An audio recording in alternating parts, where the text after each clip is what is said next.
J'ai dit patin! N'aurait pas dû venir, ta gueule. Non, je pense qu'il l'a trouvé au marché aux puces. C'est là qu'il a débuté. Il poussait une charrette. On est chargé à la Magnum. Dis tout de suite qu'on est deux pauvres cons. Et l'affectueux du dimanche, disparu aussi. La connerie à ce point-là, moi, je dis que ça devient gênant. J'en ai pas de ballon bien fin, ça manque. Dans le monde des caves, on appelle ça un cas de conscience. C'est marrant que vous m'ayez reconnu tout de suite. On m'avait fait un portrait parlé. Alors, je pouvais pas me tromper. C'est pas une métaphore, c'est une périphrase. Bon, alors parle plus, écoute-moi, ça te reposera. Je critique pas le côté farce, mais pour le fair play, il y aurait quand même à dire. Ah, tais-toi! Fais-lui une tarte. Vous êtes vraiment des gens agréables, hein? Vous croyez aux Galeries Lafayette? Oh, tu sais, à mon âge, quand on a son petit paquet de tabac. On n'emmène pas des saucisses quand on va à Francfort. Mais dis donc, on n'est quand même pas venu pour beurrer des sandwichs. Oh, faites pas chier. Ça, c'est une métaphore. Arrière les Esquimaux. Voici l'histoire d'un singe en hiver. Salut tonton Benoît. Salut tonton Hugues. Alors aujourd'hui on va parler d'un film, Un singe en hiver, film mythique de la filmographie de Michel Audiard. Benoît, peux-tu nous dire comment est né ce film ? Alors pour revenir à l'origine du projet d'un singe en hiver, il faut remonter au printemps 1961. À cette époque, Jean Gabin est sous contrat avec le producteur Jacques Barr et le distributeur MGM, qui est une société américaine, mais qui distribuait de nombreux films français à cette époque.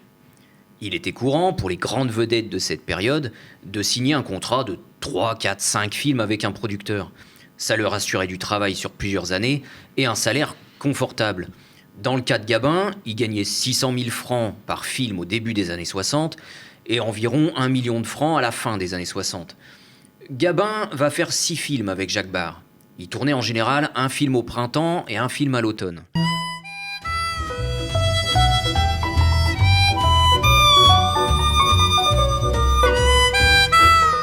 La particularité de Jean Gabin, c'est qu'il imposait dans son contrat son équipe technique. Par exemple, sa maquilleuse, son chef opérateur, Louis Page à cette époque, etc. Et ce contrat va même plus loin, puisqu'il impose ses 2 réalisateurs préférés, Henri Verneuil et Gilles Grangier, à tour de rôle derrière la caméra, qui, en plus d'être de très bons réalisateurs, sont de très bons potes de Gabin, et des amis qui savent se tenir à table. On sait que Gabin, il aime bien les bons repas le soir après le tournage. Et enfin, il impose le dialoguiste, éventuellement scénariste, Michel Audiard.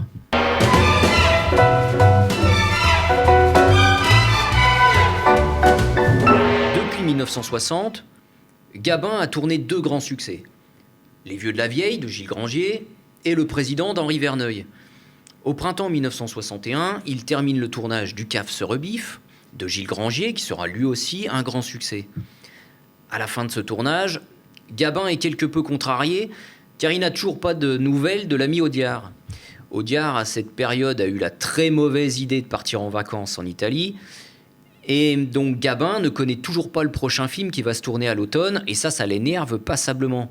Lui qui aime connaître à l'avance son rôle et le sujet du film.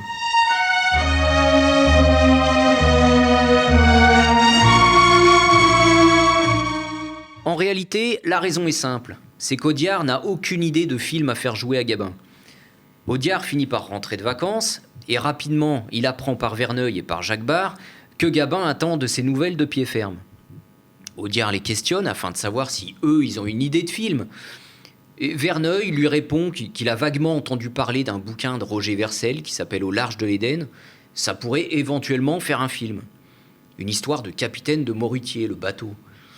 Bref, personne n'a vraiment lu le bouquin, mais Audiard, dans la foulée, et sans avoir lu une ligne, appelle Gabin pour le rassurer et lui dire qu'il travaille au prochain film. Donc le prochain film, Au large de l'Éden. Gabin est donc rassuré. Il a d'ailleurs déjà tourné dans une adaptation de Roger Vercel, un film qui s'appelle Remorque, avec Michel Morgan, une 20aine d'années auparavant.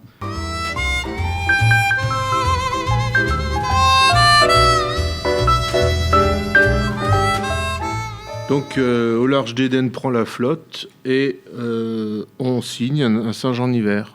C'est ça. Jacques Barr lance la préparation du film et il loue un bateau au port de Saint-Malo. Au même moment, Audiard se rend compte à la lecture qu'il n'est pas vraiment inspiré par le sujet. Il demande de l'aide à son ami Albert Simonin, avec qui il a écrit Le Caf se rebiffe. Sauf que Simonin n'a jamais mis les pieds sur un bateau et que l'univers marin, c'est pas vraiment son truc. Bref, ils écrivent un scénario comme ils peuvent, qui sera pas très bon selon leur dire. Un rendez-vous est donné par le producteur en août 1961 à Saint-Malo pour voir le bateau et pour préparer le film. Et là, c'est le naufrage annoncé. Tout le monde se rend compte de la faiblesse du scénario et surtout Gabin refuse de tourner plusieurs semaines sur ce rafio qui pue la morue. Jacques Barr est effondré, il voit son argent dilapidé et le contrat étant signé avec la MGM et avec Gabin, ils doivent absolument tourner un film rapidement. Alors c'est à ce moment-là qu'Audiard ressort d'un coin de sa tête un livre qu'il aime beaucoup, d'un auteur qu'il admire, Un singe en hiver d'Antoine Blondin.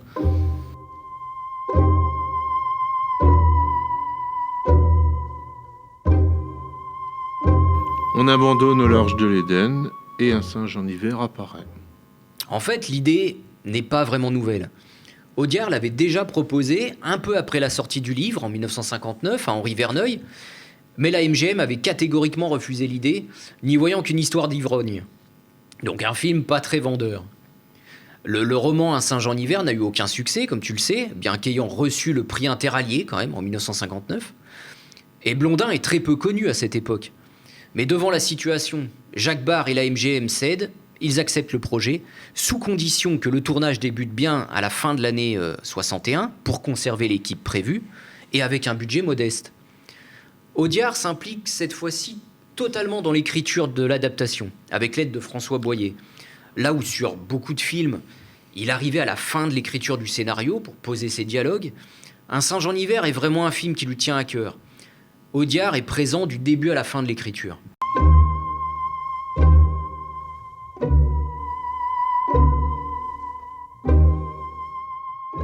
Et pour compléter le duo avec Jean Gabin, ils vont chercher Belmondo, qui n'est pas encore la star, qui sera quelques années après. Oui, après avoir vaguement évoqué Daniel Gélin, Audiard et Verneuil ont rapidement l'idée de confier le second rôle principal à Jean-Paul Belmondo. Une idée assez étonnante, car à l'époque, Belmondo n'avait pas encore eu de grand rôle dans un film populaire. Il avait tourné pour Godard, pour La Nouvelle Vague, ce qui est l'extrême opposé du cinéma d'Audiard. Mais ils avaient du flair, et Audiard avait vu que Belmondo était le genre d'acteur qui saurait dire ses répliques, se mettre en bouche ces dialogues si particuliers, cette langue populaire, cette langue de bistrot. Alors, pendant ce temps, ils envoient l'assistant réalisateur Claude Pinoteau, qui lui aussi sera à son tour réalisateur, il deviendra célèbre bien plus tard pour le film La Boum. Claude Pinoteau est envoyé en Normandie pour trouver un petit village qui pourrait correspondre à l'histoire. Le choix se fait sur Villerville, un petit patelin pas très loin de Deauville, qui est renommé Tigreville dans le film.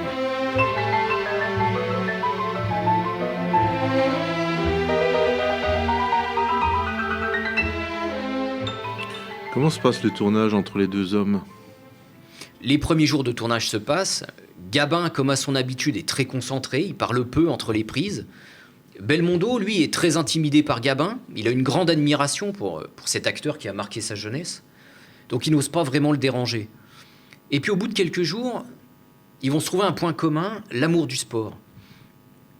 Car sur le plateau, ils lisent l'équipe. Et ils aiment les mêmes sports. Le foot, la boxe, le vélo. Et Gabin est aussi très calé en course hippique, comme tu le sais, c'est une autre de ses passions. Gabin détesté par les cinémas sur les plateaux. Il parlait souvent de bouffe, un petit peu comme nous, quoi. Et il parle de sport, ce qui n'est pas vraiment notre cas. Et à partir de là, Gabin et Belmondo vont s'entendre à merveille et devenir très amis. Une amitié qui va durer jusqu'au décès de Jean Gabin. Bien qu'ils n'aient jamais retourné de film ensemble, ils vont continuer à se voir fréquemment.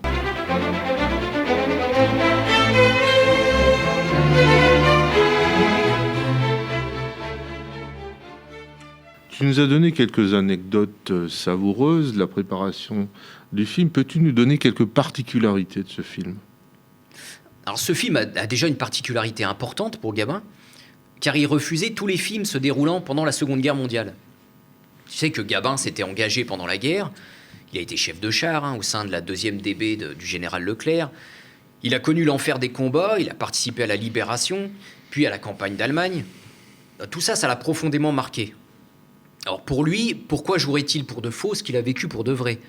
C'est comme ça, par exemple, qu'il a refusé un rôle dans Paris brûle-t-il, alors que toutes les vedettes de l'époque avaient un rôle dedans. Dans le cas du singe, c'est vrai que la guerre, le débarquement de 1944, pour être précis, n'a qu'un rôle très secondaire dans le film. Ça sert surtout à montrer la différence entre le personnage d'Albert Quentin buveur et le repenti de l'après-guerre. Et ce n'est que le début du film. Alors d'après moi, Henri Verneuil livre l'un de ses plus beaux films, même s'il avouera un léger regret.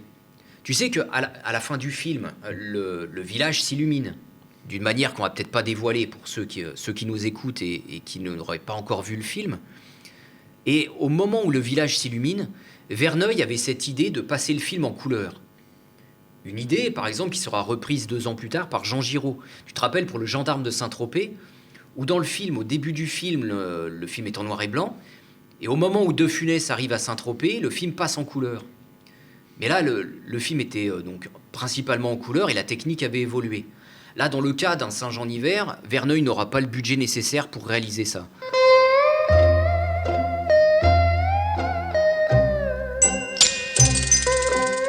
Et comment est accueilli le film à sa sortie? Le film sort le 11 mai 1962, soit relativement peu de temps après la fin du tournage. Et la sortie est légèrement mouvementée, car le ministre de la Santé de l'époque veut le censurer et l'interdire de sortie, car il ferait selon lui la publicité de l'alcool.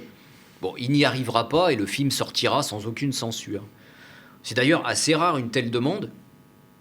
On a l'habitude de voir des demandes de censure pour des scènes de nudité, des scènes de sexe. Là-dessus, il y a de nombreux exemples. Mais pour l'alcool ou la drogue, c'est extrêmement rare. Il y a un autre exemple, par exemple, un autre exemple qui me vient en tête, c'est une comédie de 86, Les Frères Pétard. Tu l'as vu ça, avec Lanvin, Jacques Villeray. Là, le ministère de l'Intérieur, à l'époque, voulait l'interdire parce que ça faisait, selon lui, la promotion de la drogue. Bon, cela n'aura aucun effet, puisque le film sortira bien lui aussi, et le film sera un gros succès avec plus de 2 millions d'entrées. Alors, Un singe en hiver fait lui aussi un peu plus de 2 millions de spectateurs à sa sortie, ce qui est un succès, mais plutôt dans la moyenne basse de Gabin. Plusieurs de ses films feront 3 millions, voire 3 millions et demi. Et c'est donc le premier succès commercial de Belmondo, qui va exploser le box-office par la suite, avec sa rencontre avec Philippe de Broca, avec qui il va faire L'Homme de Rio, tout ça, tous ces films avec de Broca, l'adaptation aussi de Jules Verne, Les Tribulations d'un Chinois en Chine, etc.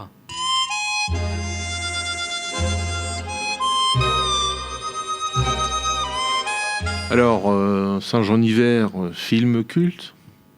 Alors, film culte, on peut le dire, et pourtant le film sera un peu oublié, avant d'être découvert une vingtaine d'années plus tard, avec les cassettes VHS, avec les diffusions à la télé. Il y a aujourd'hui une confrérie du Saint-Jean-Hiver à Villerville. Et le cabaret normand, le bistrot du film, était encore ouvert il y a quelques années, resté totalement dans son jus. Bon, moi, j'y suis allé en pèlerinage il y a quelques années. Bon, je vais faire ma gonzesse. C'est vrai que j'ai un peu chialé quand même à l'issue du film. Merci Benoît et merci aux auditeurs de Radio Tonton. On se retrouve très vite pour parler Cinoche, pour parler de Michel Audiard et de tous les acteurs de cette époque qu'on adore. Et alors maintenant, on va peut-être aller se boire un petit picon bière. On y va.